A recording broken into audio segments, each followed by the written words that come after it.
ابھی تو میری روح کانپتی ہے اکثر جب میں نظر دوڑاتا ہوں کہ آنے والے 10 سالوں میں کیا ہو جائے گا اگر ہم نے دعویٰ نہ کیا. تو جو اس وقت ورکنگ ہو رہی ہے ہمارے نوجوانوں پہ وہ تو دیکھ کے میری روح کانپتی. اس وقت جو فلاسفیز بتائی جا رہی ہیں, جو ڈیبیٹس چھیڑی جا رہی ہیں, جس طرح کے ٹاپکس کھولے جا رہے ہیں نوجوانوں کے سامنے, تو اگر ہم نے دعویٰ نہ کیا اور ہمارا میسج آگے تک نہ پہنچا تو اللہ معاف کرے بہت تباہی ہو جائے گی. کہیں وہ دور نہ آ جائے گا. رسول اللہ صلی اللہ علیہ وسلم نے کہا کہ ایک شخص قبر کے قریب سے گزرے گا اور قبر کو دیکھ کے کہے گا کہ ہائے کاش اس کی جگہ میں ہوتا. تو وہ دور بھی رسول اللہ صلی اللہ علیہ وسلم نے بتایا, ہمیں بتایا, لیکن وہ قیامت کے قریب ایک دور آئے گا اور وہ اس لیے کہے گا فتنوں سے بچنے کے لیے. یہ حدیث میں اس کی تشریح جو آئی ہے وہ یہ کہ وہ اس لیے کہے گا سوسائڈ کی وجہ سے نہیں, اس لیے کہے گا کہ فتنوں سے میں بچ جاؤں. اتنے فتنے ہوں گے کہ انسان جو ہے وہ گھبرائے گا فتنوں کو فیس کرتے ہوئے. تو جو اس وقت حالات چل رہے ہیں نا, ہمیں ہوپ لیس تو نہیں ہونا چاہیے, لیکن ہم کام بہت کم کر رہے ہیں. ہم میسج بہت کم آگے تک پہنچا رہے ہیں اور چینج ایجنٹس بہت کم ہیں ہماری سوسائٹی میں.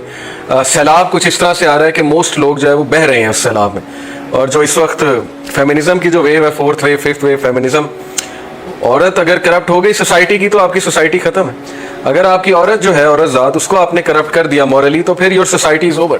اور میرج کا انسٹیٹیوشن جس طرح سے ہٹ ہو رہا ہے میں آپ کو بتا نہیں سکتا, because of all the so called philosophies.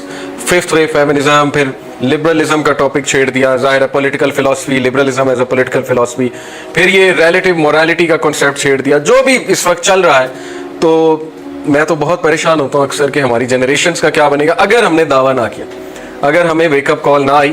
اور وہ ویک اپ کال یہی ہے کہ ہمیں نیکی کی طرف واپس آنا ہے, ہمیں اللہ کے نیچرل ورلڈ آرڈر کی طرف جو ہے وہ واپس آنا ہے. اس وقت ہیومینٹی اللہ کے ورلڈ آرڈر سے ہٹ کے دوسرے ورلڈ آرڈر پر ہے. اس کو میں شیطانی ورلڈ آرڈر کہوں یا اینٹی ریلیجس ورلڈ آرڈر کہوں, ہر چیز الٹی ہے. تو اللہ کا ورلڈ آرڈر تھا گیونگ, تم لوگ گیورز بنو, گیونگ کرو, ہیومینٹی کی بات کرو. انہوں نے جو ورلڈ آرڈر بنایا وہ مٹیریلزم پر بیسڈ ہے, سروائیول آف دا فٹسٹ پہ بیسڈ ہے, مائٹ از رائٹ پہ بیسڈ ہے, سیکولر ویلیوز پہ بیسڈ ہے, وغیرہ وغیرہ, سلیکٹیو ہیومن رائٹس پہ بیسڈ ہے. تو پریشانی کی بات ہے بہت زیادہ کہ ہم بہت عرصے سے جو سو رہے ہیں اس کی وجہ سے بہت زیادہ تباہی مچ گئی ہے. اب مزید ہم سونا جو ہے افورڈ نہیں کر سکتے. جیسے علامہ اقبال نے کہا تھا نا کہ وقت فرصت ہے کہاں, کام ابھی باقی ہے, نور توحید کا اتمام ابھی باقی ہے. تو یوتھ کو یہی میرا پیغام ہمیشہ ہوتا ہے کہ you can not afford to sleep now because your generations depend on you. آپ کے اگلے 20 سال آپ لوگوں کے ہاتھ میں ہیں اور بہت زبردست آئیڈیولوجیکل وارفیئر چل رہا ہے پاکستان میں. جب آپ اس ساری گیم کو سامنے رکھیں گے نا, آپ کے پرابلمز کچھ بھی نہیں. کسی کو ڈیورس ہو گئی ہے, کوئی ڈپریسڈ ہے, کسی کو کوئی معشوقہ چھوڑ گئی, عاشق چھوڑ گیا, what are these problem? Can't you think outside of these problem? امت کا اس وقت کیا ہو رہا ہے؟ آپ کی نوجوان نسل جو ہے وہ داؤ پہ لگی ہوئی ہے. یہ پرابلمز آپ نے کبھی سوچیں؟ ان پرابلمز سے نکلیں, اپنے اندر سے نکلیں. یہ چھوٹے پرابلمز ہیں. جب آپ ایک بڑا مقصد لے کر چلیں گے, ایک مشن کی طرف چلیں گے, یہ چیزیں ویسے ہی ختم ہو جائیں گی. اوکے, سو یہ میرا ہمیشہ یوتھ کو پیغام ہوتا ہے. لیکن ظاہر ہے اس کا ایک میکینزم ہے. ایسا نہیں ہوگا کہ ایک بندہ کھڑا ہوگا اور چینج آ جائے گی. اس کے لیے نیک بننا پڑے گا, کیونکہ جب تک انسان نیک نہیں ہے تب تک جو ہے اللہ تعالیٰ کی مدد نہیں آتی. سیدھی سی بات ہے, رائٹ. جیسے صلاح الدین ایوبی تھے, انہوں نے, آپ کو کیا لگتا ہے کہ فلسطین پانے کے لیے, یروشلم پانے کے لیے ایک دم حملہ کر دیا تھا؟ He used to wake up every night, Salahuddin Ayubi رحمہ اللہ, اور وہ دیکھتے تھے کہ کون سا پہر, رات کے ایک پہر کو اٹھتے تھے اور وہ دیکھتے تھے کہ کوئی ایسا دن جب سب سے زیادہ لیمپس جل رہے ہیں خیموں میں. ایک دن انہوں نے دیکھا کہ میکسیمم خیموں میں لیمپس چل رہے ہیں, یعنی تہجد پڑھ رہے ہیں سولجرز. تو he said this is the day we attack. انہوں نے کہا آج ہم اٹیک کریں گے. یہ سوچ تھی ان لوگوں کی, کیونکہ انہیں پتا تھا کہ فتح نیکی سے آنی ہے. ویپنز اپنی جگہ ہیں, اس کا انکار نہیں ہے, ٹیکنالوجی اپنی جگہ ہے, لیکن اللہ نے فتح نیک لوگوں کو دینی ہے. یہ اللہ کا ورلڈ آرڈر ہے. اللہ تعالیٰ جو ہے وہ نیک لوگ کو اوپر لاتا ہے. اوکے, یہ اللہ کا وعدہ بھی ہے. تو نیکی کیا ہے, یہ ہمارا آج کا ٹاپک ہے. آیت البر آپ کے سامنے ہے. It is the peak definition of piety اور نیکی. یہ سورہ البقرہ کی ورس 177 ہے. اس کو کہتی آیت البر ہے, نیکی کے بارے میں آیت. بر کہتے ہیں نیکی کو. اللہ فرماتے ہیں اعوذ باللہ من الشیطان الرجیم, لیس البر ان تولوا وجوہکم قبل المشرق والمغرب. نیکی یہ نہیں ہے کہ تم مغرب یا مشرق کی طرف منہ کر لو. یہ بیسکلی جوز کو بھی ہے ایک پیغام. اس کا پس منظر یہ ہے نا کہ وہ لڑائی ہو رہی تھی کہ قبلہ چینج ہو رہا ہے وغیرہ وغیرہ, جو بھی بات ہو رہی تھی. تو اللہ نے بات کو کلیئر کیا کہ نیکی یہ نہیں ہے کہ سمبولک جیسچرز پکڑ لو. یہ صرف ایک ڈائریکشن ہے قبلہ, تاکہ تم لوگوں کی یونٹی ہو جائے, ایک طرف منہ کر کے نماز پڑھو. اور ظاہر ہے کہ یہ ایک سمبولک جیسچر ہے کہ ہم دین ابراہیمی کے, حرم جو ہے وہ ظاہر ہے دین ابراہیمی, حضرت ابراہیم علیہ السلام نے کعبہ تعمیر کیا اور اللہ کا گھر ہے. تو یہ نیکی نہیں ہے کہ میلاد کرائی جاؤ اور رشتہ داریوں میں تمہارے سے زیادہ بدترین کوئی ہے ہی نہیں. دس از ناٹ نیکی. یہ نیکی نہیں ہے کہ حج کر لیے, عمرے کر لیے اور بزنس 2 نمبر ہے. نیکی اصل میں کیا ہے, اس کو ڈیفائن اللہ تعالیٰ کر رہا ہے, اور وہ کیا ہے, وَلَٰكِنَّ الْبِرَّ, لیکن نیکی یہ ہے, من آمن باللہ, کہ تم اللہ پر ایمان لے کر آؤ. اب یہ ہم نے ڈگ ڈیپ کرنا ہے ایمان کیا ہے، کیونکہ صحابہ اکثر رسول اللہ صلی اللہ علیہ وسلم سوال کیا کرتے تھے نا، ویلڈ کویسچن، ویلیوبل کویسچن، یا رسول اللہ ایمان کیا ہے، یا رسول اللہ اسلام کیا ہے، احسان کیا ہے، وغیرہ وغیرہ، اس طرح کے سوال ان کا انٹرسٹ تھا، کیونکہ ان چیزوں میں ان کا انٹرسٹ تھا۔ والیوم الآخر، اور تم روز آخرت پر ایمان لے کر آؤ، اکاؤنٹیبلٹی کا ڈر رکھو، رسپانسبلٹی کا ڈر رکھو۔ آج ہم سے وہ ڈر ختم ہو گیا، لوگ بھول چکے ہیں انہوں نے اللہ کو جواب دینا ہے، لوگ بھول چکے ہیں کہ انہوں نے اللہ کے سامنے کھڑا ہونا ہے۔ وہ حدیث ہمیں یاد نہیں ہے، مفلس کون ہے؟ رسول اللہ صلی اللہ علیہ وسلم نے پوچھا صحابہ سے مفلس کون ہے، تو انہوں نے کہا یا رسول اللہ جس کے پاس کچھ پیسے نہیں ہے، غریب۔ انہوں نے کہا نہیں میں بتاتا ہوں، کانٹیکس بتا رہا ہوں حدیث کا۔ مفلس وہ ہے جو قیامت والے دن بہت اعمال کے ساتھ آئے گا، لیکن ایک بندہ آئے گا کہے گا اللہ اس نے میرا دل دکھایا تھا، مجھے گالی دی تھی، میرے بارے میں کمنٹ کیا تھا، اللہ اس کے عمل اس کو دے دے گا۔ لوگ آتے جائیں گے کیونکہ اس نے دل بہت دکھائے ہوں گے لوگوں کے، یہاں تک کہ اس کے بعد زیرو۔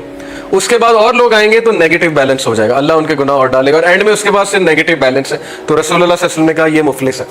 آج آپ سوشل میڈیا پہ دیکھ لیں، ہماری زبانیں دیکھ لیں، ہمارے ایک دوسرے سے نفرتیں دیکھ لیں، کمنٹس دیکھ لیں، چاہے وہ کوئی پولیٹیکل پارٹیز ہوں، چاہے وہ ریلیجس لوگ ہوں۔ میں حیران ہوں، ریلیجس لوگ آپس میں گالی گلوچ کر رہے ہیں، who were supposed to be the best، جن کا کریکٹر بیسٹ ہونا چاہیے تھا، وہ وہاں جا کے سارے غصے نکال رہے ہیں سوشل میڈیا پہ۔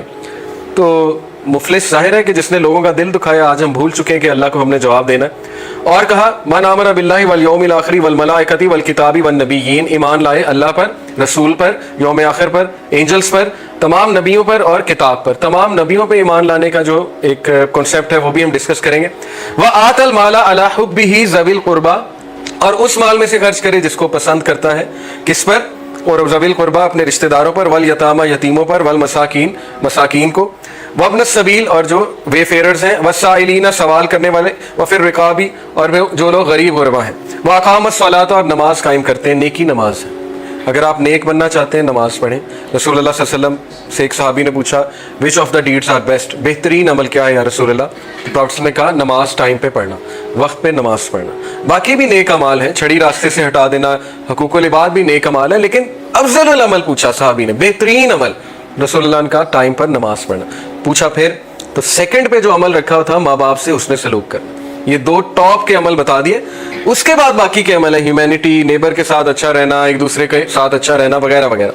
تو خرچ کرنا، نماز قائم کرنا، وآت الزکاۃ زکوٰۃ دینا، والموفون بعہدہم اذا عاہدوا، کتنی امپورٹنٹ بات ہے، اپنے وعدے نبھانا، کمٹمنٹ پوری کرنا۔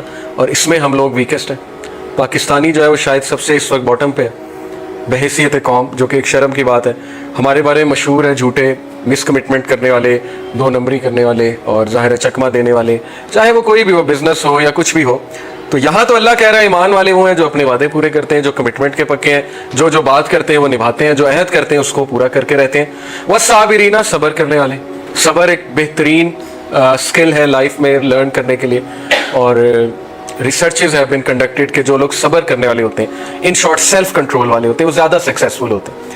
ٹھیک ہے نا؟ یہ تو آپ کے سامنے بھی ہوگا، آپ نے دیکھا ہے پیرنٹس کی پیرنٹنگ، جو پیرنٹس اپنے بچوں کو چیلنجز دیتے ہیں، سیلف کنٹرول لرن کراتے ہیں، اپنے بچوں کو جو ہے وہ ظاہر ہے اس حوالے سے گروم کرتے ہیں کہ ان میں سیلف کنٹرول ہے، ان کے بچے کل کو بہت سکسیزفل ہوتے ہیں۔ آن دی ادر ہینڈ دوسرے جو بچے ہوتے ہیں وہ ناکام ہوتے ہیں۔ تو صبر کی بڑی اہمیت ہے۔ فی البأساء والضراء وحین البأس، وہ صبر کرتے ہیں چاہے برا ٹائم ہو چاہے اچھا ٹائم ہو، اور جب بھی ڈیورنگ دا بیٹل، وحین الباس in the battle field, and we are all in a battle field. ہم جنگ لڑے ہیں، شیطان سے بھی، اپنے نفس سے بھی، اپنے حالات سے بھی، ٹیسٹ اینڈ ٹرائل سے بھی، ہر چیز سے we are in a battle field daily. تو صبر کرتے ہیں بیٹل فیلڈ کے دوران، اور ظاہر جہاد، بیسکلی جہاد مراد ہے۔ اولئک الذین صدقوا، یہ سچے لوگ، یہ لوگ ہیں جو ایمان والے تم کہہ سکتے ہیں، جو سچ بولتے ہیں۔ اولئک هم المتقون، اور یہی لوگ تقوی والے ہیں۔ اب ہم ذرا ایمان کو ڈسکس کرتے ہیں۔ ایمان کیا ہوتا ہے؟ ایمان والے کون ہوتے ہیں؟ لنگوسٹک میننگ ایمان کا کیا ہے؟ ایمان is a word used in the Arabic language coming from the root word امنا۔ اگلی سلائیڈ ہوگی۔ امن is to be secure from fear, to have a content heart and to have attained prosperity and good health. امن، ایمان is derived from the root word امن۔ امن کا مطلب ہے پراسپیرٹی، پیس۔ اس کا کیا مطلب ہے کہ جب ہم ایمان لے آتے ہیں ہم امن میں آ جاتے ہیں۔ کس چیز کا امن؟ کہ اللہ ہمارا رکھوالا ہے، اللہ ہمارا پروٹیکٹر ہے۔ جس بندے کو یہ امن آ گیا تو پھر اسے اور کیا چاہیے؟ جس بندے کو یہ شعور ہے کہ اللہ میرے ساتھ ہے، اس کے بعد اسے اور کیا گارنٹی چاہیے؟ اس کے لیے پھر کیا فیئر باقی رہ جاتا ہے، کیا ریگریٹ باقی رہ جاتا ہے جب اللہ اس کے ساتھ ہے، جب وہ ایمان لے آیا، مومن بن چکا ہے۔ Therefore the word ایمان in its literal meaning denotes peace, devotion and trustworthiness. The opposite of ایمان is کفر۔ جو کچھ سنا گیا اللہ پاک اس پر عمل کرنے والا اور آگے لوگوں تک پہنچانے والا بنائے۔ مزید اصلاحی بیانات کے لیے ہمارا یوٹیوب چینل MA ریمائنڈر کو سبسکرائب کریں۔ جزاک اللہ خیر۔